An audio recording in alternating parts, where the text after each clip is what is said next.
A great product of the 21st century is Facebook. So much so that Ford decided to unveil the 2011 Ford Explorer on it.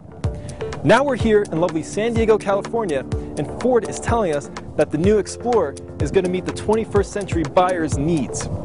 Let's find out on FLDetours. The 2011 Ford Explorer, one of the most storied names when it comes to SUVs. And here's a little fun fact for you. Approximately 6 million have been built total, and 4 million are still on the road. That's up there with the Land Rover Defender. When you think of the Ford brand, there are three nameplates that come to mind. The F-Series, the Mustang, and then there's the Explorer. The thing about the Explorer is, in the United States, there's a 96% name recognition. That means that 96% of the people that were questioned, they know what a Ford Explorer is. Like the Fiesta, the new Explorer is going to be a part of the One Ford plan, meaning that this car that we're driving today, this is going to be the same car that's seen all across the globe.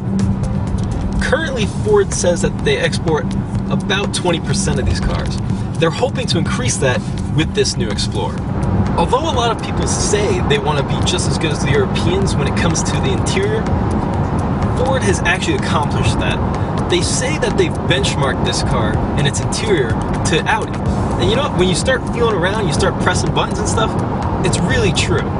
For example, these window switches, it feels solid, it is solid, it has nice soft touch plastic on it. We've got soft touch plastic all up on the top of the dash here. I feel like I'm driving in a Volkswagen, I don't feel like I'm in a Ford.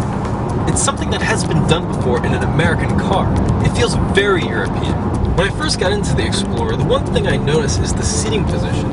It's pretty car-like. It's not like a truck where you're jacked up on top and you feel like you're riding on top of this thing. It's really like, you know, you got the steering wheel right here, you got everything kind of at your disposal, everything's easily within reach. Also, there's plenty of headroom here. I mean, I've got about 6 inches of clearance. Remember, I'm 6'8", I'm not a little guy here. The one interesting thing about this interior though is that the windshield is pretty low, but the headroom here gets pretty serious. It gives you this nice secure feeling, and it makes sure that you don't feel like you're in this big box. It's pretty cool. One of the big reasons why you buy an SUV is so that you feel safe, and you want to walk away after a crash. Now, Ford has upped the ante because they have the world's first rear seatbelt airbag.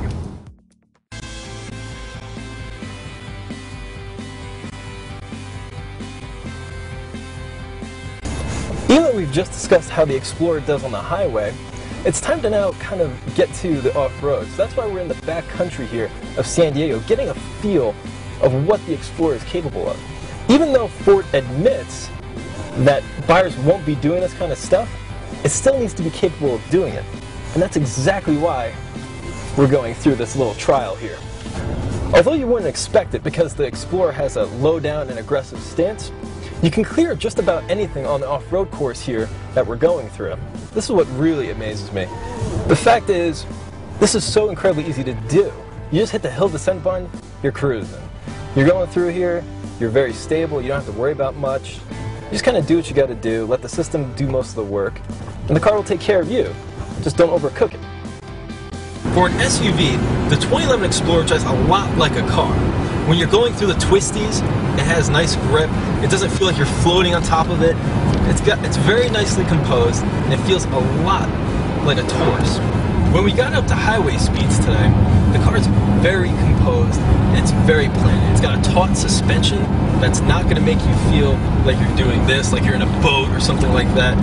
It's nice, firm, without overdoing it, like the first generation BMW X3, which was so taut, it would probably make you gnash your teeth. You'd probably have to go to a dentist after that. When you take everything into account, the materials that don't feel American, you know, the soft touch interior plastics that make me feel like I'm in an Audi or a Volkswagen, the displays in front of me that are crystal clear, you have to think, this is something that's really substantial. It's a significant package.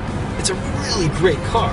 The fact it's so easy to get it going off-road, it's got more than enough power, it's got great fuel economy for its class. The Explorer is something that the past Explorers just never could amount to. It does everything well. It's a very well-rounded truck. It's essentially exactly what the Ford Explorers of the past couldn't do. It really is a 21st century car.